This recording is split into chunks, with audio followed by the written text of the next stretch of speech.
Hello and welcome back to the Macro Golf Podcast. I'm here with Joe and Sam, and today we're going to be talking about tech in golf and how tech is revolutionising golf a little bit. And obviously a lot of people talking about it, and maybe golf coaching's dying and AI is going to take over everything. Well, that's potentially an option, I suppose, but we have some opinions on that. Obviously, so AI is great. And technology in general is great, and if used correctly, it's fantastic. There are obviously some side effects you might get on this sort of stuff, and things that maybe are not quite as positive as, let's say, traditional golf coaching, the hands-on effect and stuff like that. But let's start there. Let's sort of start with what maybe it's good for. Let's start with that. Yeah, I mean, I think we can go through. We obviously chatted before this started, and I think we can take this to what degree you get to, right? Like, you could say that technology was introduced to golf coaching when people started filming things, was like the first start, right? Like maybe before people just had to, like, golf coach would just watch a golf swing and try to like work out. Then obviously we could put film, and then we could put lines on the film, and then we could they've got launch monitors and whatever. And we can talk all the way up to the nth degree of the most extreme version of AI and how that's going to develop. I think it actually would be quite fun to have that conversation of like where we see it maybe going as well, without Jack going into his strange realm of conspiracies. But I think it would be a good conversation to have. I think this idea of like technology in golf has been kind of discussed a lot, right, over the last whatever. I think what we're seeing now is this acceleration of, one, access to it, and two, where it's going. I think that is going to be a super interesting conversation to have.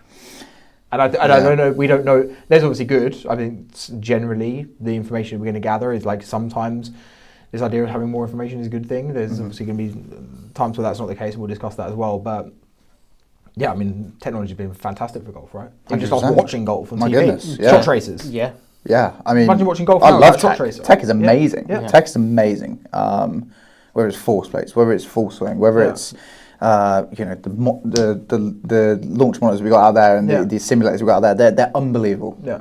You wouldn't be able to use them. If we didn't have them, you couldn't practice in the winter, right? Like you're limited. So all of this tech is a benefit. It is a super, super benefit. And it's just, I feel like once you start going into maybe the golf coaching world, is maybe when you ask a couple of questions. If you start saying, right, let's replace all human sort of technology and their sort of side of things, I think that's when it maybe changes a little bit. I think the discussion we have, like, I've spoke to a lot of people about it, that conversation of like, people do believe that they can replace a lot of their one-to-one coaching or their support with tech. There's a lot of apps now where you can record your golf swing and have the AI function give you feedback on the golf swing. It will give you a rating. It will then recommend what you would do. Obviously, we're then not that far away from, it probably already exists, of being able to then take that information, plug that in somewhere else, and get the drills that you then need to do. Then you can then take those drills, put those drills somewhere else, and get a full practice plan. I've played around with it as well, putting statistics into AI functions and building practice plans through statistics and seeing what it pumps out. It's not quite there in terms of like whatever, as we're recording this today, but we're probably only about 3 months away from that being very, very, very good. So like, let's assume that we're at that point where someone can basically film their golf swing, get their golf swing analysed through an AI function, get drills of what they need to do, get a practice plan of what they need to do, match that to their stats that they've been taking on the golf course, also through an app, and then basically get a full plan of how to get better at golf. Let's assume that we're at that point, right? Which we pretty much are. So why is no one at scratch? That's a great question. Well, yeah, like, technology in golf has been increasing for the last however long, and actually your average handicaps haven't decreased at all. It's actually clubs are more forgiving. Like, balls are better. Courses are probably in better condition. Access to practice. Golfers aren't getting better. Correct. So does it matter? We could have all the technology in the world potentially. That our golfers are going to get better. Yeah, I think we haven't had a chance to see this wave though, right? We haven't had a chance of this wave of, this is pretty new still, of like people being able to get all this access to get their golf swing analysed and do stuff. So maybe in 10 years' time, perhaps, maybe it will be the case, right? But as we were talking about before this, people have had access to this information for God knows how long. You've been able to go and find a practice plan online. You've been able to go and find drills to fix certain areas. The amount of golf books that are out there, the amount of YouTube videos that you said that are out there, that information has been there. It's just now suddenly slightly more accessible to us. A bit more filtered, perhaps. Yeah. A bit more filtered. Maybe it's slightly more personalised, but still, like, that information has been there and we haven't been utilising it. Sure. So why do we believe that's now going to change? So if it becomes more available? I mean, I would say it's not going to. I think it's still on the accountability of the person, right? Yeah. At the end of the day, if that guy still has to get off the sofa and go practice. Still got to go do it. You still got to go do it, and you still got to do all of the games to the intensity they're supposed to be done, right? And to be honest, that's the main reason why people don't succeed. It's because they still get frustrated. Because guess what? You can get given this plan, you're still going to hit really bad golf shots. Yeah. No matter what. Yeah. You are, and then you're going to get frustrated and you're going to drag and you're going to hit and you're going to drag and you're going to hit. And then the AI plan, which was fantastic, one goes down. It doesn't matter, right? It's so true. The accountability of it, having someone, making sure you're doing that work, making sure listen, ChatGPT couldn't care less if you do it or not. In fact, it just gives you a plan. Say well done even if you didn't. That's generally the thing. It couldn't care less, right? Whereas I think a coach should care. I would hope most of them would care. That's a different podcast. Yeah. But as a whole, I would hope most of them would definitely care. I suppose the key here is, like, are we saying that these functions that we're going to get are actually giving us any more information than we already had? Like, you could always have, like, I bet I've seen people do it. So I bet all of these people that have gone and assessed their golf swing through one of these apps, they've probably also had their golf swing analysed by a golf coach at some point as well. And it might be that it says something similar, maybe it says something slightly different. But why did they not? What was the reason for them not working on the stuff that was told by the golf coach? Yeah. Well, it's still the same thing. We're still receiving the information of what we need to go and do. It doesn't mean we're going to do it, right? And I think that's what you're trying to get out there. That level of accountability is like, you have all the information you need. This is exactly what you need to do. It's laid out in front of you. It's the goals, what are you going to do now? The motivation. Yeah, what are you going to do? It's those things that are actually going to get you up off your 100%. Phone, off watching Netflix, and actually putting in the hard work. 100%. And do you also feel like maybe there's a trait where that person who, the type of personality who wants that quick fix, that quick answer, is also the type of personality who's going to give up on it pretty quickly as well? I wonder if we'll get down that route. That's a really good point. They're like, I just want to fix my golf swing, right? Let me pump that into way out, right? Let me get that drill right. I'm going to go to the range and do it now. Maybe they're also the ones that, that didn't work. Throw that away. What's the next thing I can go? I wonder if we're just feeding this get the answer quick, try and fix it mentality. Quick fix. It's that dopamine rush. It's that, like, what is the right? Perfect. I can do that. I can try that. Right. Didn't work. Right. Next one. Next one. Like, which we've seen in fitness, in golf.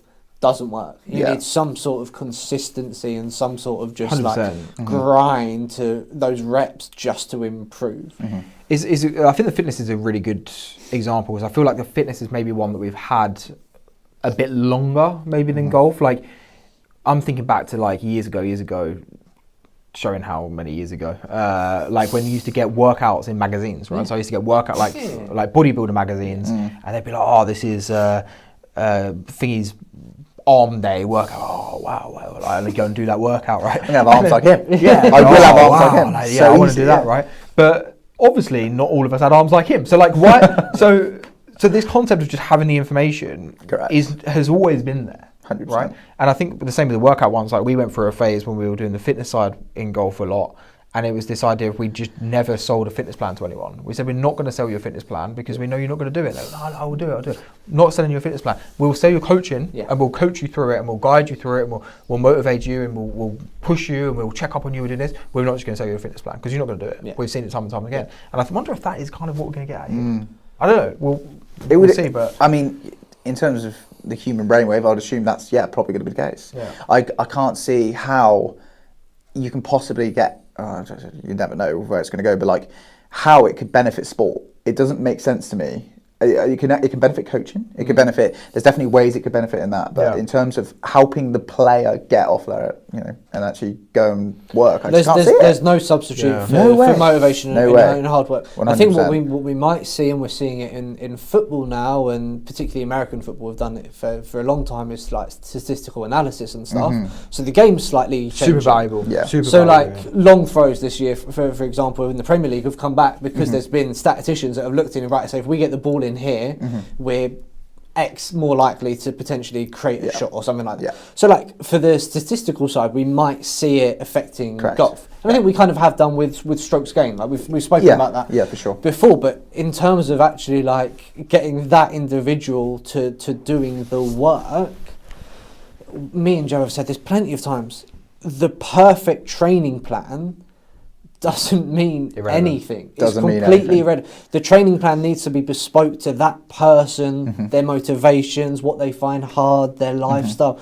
They're the nuances that it needs to go into for them to even have like 10% chance of doing it. It's hard, but like, I would definitely say that a lot of the training plans I write are not textbook, the 100% the best training plan, but they are the best training plan for that person in that moment. 100%. Now I'm sure there's a lot of that my brain goes through. I'm sure an AI function can drag a lot of that out through communication, through nurturing, through having feedback, through that stuff. It could get closer to it. But I almost feel like there's something that even that person doesn't know. Yeah. Like, for example, my brain goes, right, I'm understanding what gym they're training at. I know that they're not going to be able to, I know they're not going to drag a bench from that side of the gym over to that side of the gym. Because they're too embarrassed that they'll be making too much noise, annoying people, so they'll just skip that exercise. Like, I don't think it will. Like, we will get there, right? I'm sure we will get to the point where that will be maybe put in. But that information doesn't even exist in the world because I've never actually vocalized that out until now. There you go. There you go. AI sorted now. Well done. There's one more tick in that box. But like, that's not something that's put down in a textbook, studied, tested. You know, that's just like, I just know that person, so I know that's how they're going to behave, which is interesting. But I'm rambling now, but you just inspired me with strokes gained. I wonder if now, you know, strokes gained obviously was a huge revelation in our game.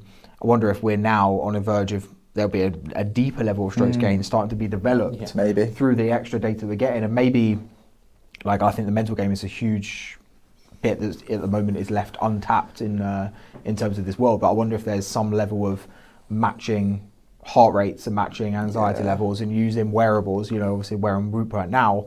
Like why my Whoop can't be attached back to my stats and say, right, okay, well, actually when your heart rate gets elevated above this level, you start to see this miss. We spoke about in the last podcast about understanding your misses. You know, maybe when my heart rate starts to get up, I can miss it. Then Right, for example. I get a certain miss, or make course management errors, or I make, you know, like I feel like there's so many bits we can still go to, but again, as you said, it's only down to the motivated guy, right? I mean, but for the best in the world. Yeah. Like that was some tech, by the way. Like that idea. That's out in the world already. Love that idea. That was, don't put this out. But the information is there, right? It's just who's going to put these. For sure. Who's going to connect the dots? 100%. One of my main issues at the moment with clients using AI and kind of feeding back some stuff is that people just don't know what they should be looking for. So like we've seen this with like training plans or with nutrition. We've seen it with some golf stuff. Like we've seen some apps that literally like you've got kind of all the swing characteristics and you can potentially go and chase all of those to get like a tick, let's say, on all of them. That might actually lead to worse score. Potentially. Or the knock-on effect of fixing this. And like, yes, we're saying AI might get to the point where it can have this full like 360 of the individual. At the moment, I don't think these technologies or these apps are there. I do think you'd have to put so much information into it to be actually designed. Like you'd have to put your screening in there. You'd have to put your statistics in there. You'd have to put, I hate a left miss. You got to tell it you hate a left miss. I can't see a ball draw at all, right? You get a left to right wind. Help me. What do my golf swing when it's left to right wind? Like you got all these different things. It's like, well, that's too much. Even the AI is like, you're talking too much here. And it's like, I do think that individualized side of things, like that's just so, like, unless you're going to stay there and put that much info in, you got to think of that at the top of your dome and try and think of that when you're doing it. Like, and even if the AI is like built in a way that it asks you those questions, we would suddenly be like the person like, oh, guys are going to shout. So once again, it just comes down to human beings. And I think what's interesting when you said about there, like you asked one of these questions, whatever. I think one of the benefits potentially of this is ideally people's golf coaches are asking those questions. Unfortunately, I know that they're not, and I know a lot of golf coaches that aren't asking a lot of these questions and diving into this thing. So maybe there is, in terms of a positive, you do have someone there who, one, is not getting paid by the hour, and two, actually does can be nurtured to care about your journey and about your progress, and be there when you need it at the touch of a button. You know, there are potentially some positives there. I think that, like, I mean, we try to use as many functions as we can that kind of sit within our coaching network, but you know, we'll use video and we'll do overline and we'll do this type of stuff. But maybe for someone who maybe can't afford one-to-one coaching, there is some benefit of having some. Yeah, I think if you live in the middle of nowhere and your local pro isn't very good, I think some of this technology, if used properly, can probably be really advantageous. Yeah, sure. Yeah, I agree. Sure. And especially for super motivated as well, right? Like I told you guys a story before about one of the guys that we know that has been doing all of his training, his nutrition through the platform, but because he's super motivated, it's worked for him. You know, he's gone and delivered it. He almost wanted to prove it right by training as hard as he possibly can and putting as much effort into it as possibly can. So he's been going to the gym 4 or 5 times a week and training as hard as he can. Surprise, surprise, he got results, right? Like it can work. It's just having that motivation triggered. So we spoke a lot about there. Where's this going then? Where's this going in terms of golf, in terms of golf coaching, and in terms of like the game itself? Hard to say, right? I would definitely say I hope it's going to be beneficial. Mostly for coaching, I think. I just don't see a realm where it goes into complete. I mean, I think it will probably take over most things in most jobs and stuff, but like it will. In a round where the players, it's more the coach can feed back better information for the player. Yeah. Just quicker, better information. Yeah. Make the coaching's life easier I mean, I don't have a clue what that looks like, quite obviously. But you mean more of like a coach's tool? Yeah, I think so. Like we use launch monitors, like we use force plates, like we use gears, for example. Correct. Like think of that. Like I imagine all of those things becoming accessible to us more. Like I imagine you'd be able to get your iPhone out, film a golf swing, and it can basically give you pretty accurate force pressures. You know, all like the numbers you would get with gears. I can imagine us getting that through a phone. I think that would then be in the right hands a super useful tool for the coach to coach the player. Which potentially could be dangerous if it's just a player that has that and doesn't understand fully how to grasp that information, right? 100%. Potentially. 100%. I think golf itself is going to change a lot. I think professional game is going to change a lot. I think we're stats are going to change a lot. To see the professional game change. Yeah, I think our understanding of how to shoot the lowest score possible is just going to enhance deeper and deeper and deeper. Yeah. Which is interesting because we may potentially lose creativity as a result of that. Maybe. That's the only thing worries me. Perhaps. I mean, it's hard to see that. Yeah, it's hard to see it. Because we're so far away from that, but that's where my brain goes. My brain goes to other areas of life where everything just kind of goes as much 1 and 0 as possible. And creativity is just punished in that way that we just don't. Why would you have the right, like, what's the variables? point? Like, why create an image when something can just be black and white? That's the way that my brain goes with that. Which potentially, could be an interesting, depressing. I do think golf will always have. I mean, it's golf. Yeah. Like it's. Yeah. You can't take the variables out of it, really. It's a human doing it. Remember, Yeah. Unless we start playing AI robots, where we get battered because they'll probably be amazing. If it's human against human, like it's. You say that, but like when you look at football, even as an example, like you look at some of the top teams now. Like Sam's an Arsenal fan, I'm gonna pick Arsenal out, but those guys are almost being treated like robots at this point. Like I think Jack Grealish has spoken about it a lot about the fact that one of the reasons he left Man City was he just felt like his creativity was just removed from him. Like in every position, he had an outcome that he needed. When this happens, do this. When this happens, do this. 100%. And we're just running algorithms constantly of like what's going to give us the best outcome statistically in that moment. That's kind of where we're at now with strokes gained and course management anyway. You're kind of just running an algorithm, picking the best shot. I mean, Decade does that, right? Pretty much. Yeah. That's just one step to where we're going. I just feel like, although I can't picture it yet, I feel like there's another version of that that we're going to get to. Yeah, potentially. Where we're going to find a golf shot that's just like, this is what the golf shot does. Like, aim my golf shot. Yeah. Perhaps. No variables, but yeah. Interesting stuff. But we play in nature, right? So we play with wind, we play with things that are erratic. So it's very hard for us to. Yeah. You know, in the same way we play football, we play against another team, we don't necessarily know what that team's going to do. Like, there are variables. Like Jack said earlier, golf is an emotional sport. So, like, I think you're right. Like, if you just had that golf swing, but then you have the emotion attached, which changes the golf swing. So much more to it. So you're always going to have that. Potentially, I don't know. Yeah. I hope it's an interesting one. I want it to always stay, right? It's almost like if you had a robot versus robot in chess, you're kind of going to get a lot of stalemates, right? Yeah. Like, in football you probably end up with the same eventually. In football might get to that point which is like every game 0, like 0-0, right? But in golf, because you've got elements involved, maybe we can't quite. I would say so. 1-0. You're keeping the belief. Yeah, I am. Yeah. You love the game. Love the game. Just live for the game. Just live for the game. So, what else can we mention for A and Guy? Anything that we haven't mentioned so far? Just made everyone just give up golf, basically, isn't it? Just trying to put doom and gloom in your life. That's all. That's what we do. That's what I It's really. gonna be ruined. So just go play something else. I personally don't think at the moment AI is at the point where it's replaced. Oh, I don't think it's better I agree. better than the internet. All it's doing is recording stuff that is on the internet in a slightly more fancy way that someone now feels like it's a bit more personalised to them. So I think potentially you can start like learning how to prompt it better and start maybe you like we spoke on the last podcast about having someone to do your stats and to start working out some trends. Like you can probably start using it for that if you don't have a coach, or even if you do have a coach to help them kind of guide that. Like the kind of like statistical stuff it probably can be very, very helpful with. It's not going to help you get up, find the motivation to go to the driving range and to stick at making a swing change, to stick at making a mental change, to get to the gym and to make these things. It's going to help you have more information. Is that information better for you? I don't know. Yeah, until it can stand up there for you and hit your tee shot on the 18th hole of Club Champs with a 1-shot lead. We'll see what AI does then. Yeah. Like ultimately, you're still gonna have to 100% stand up and hit that golf shot, right? Like, and obviously this stuff can help you prepare for that to some level of degree. But you're gonna be the one that has to stand there on a Tuesday night in the cold wind and rain with cold hands and top it, shock through the body. You're the one that's has to handle that, right? Like, ultimately, you are still the one that's gonna have to go and deliver on all this stuff and execute on the habits. But it's a fascinating conversation to have, and I feel like if we film this again in 6 months' time, we'll probably have different answers. Things will change again, but maybe we'll do that.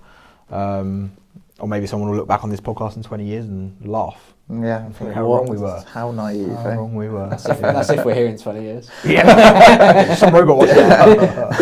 Idiots. That's part 2 of this podcast. Yeah. Gives it a different realm. Lads, anything else to add for today? I think that's all of AI. We'll just thanks for listening, and if they have anything other than this, where can they find us? They can find us on... Yeah, Instagram's a good place to hit us up if you've got any questions or any comments. Instagram's good. If you're watching on YouTube, you can drop a comment below.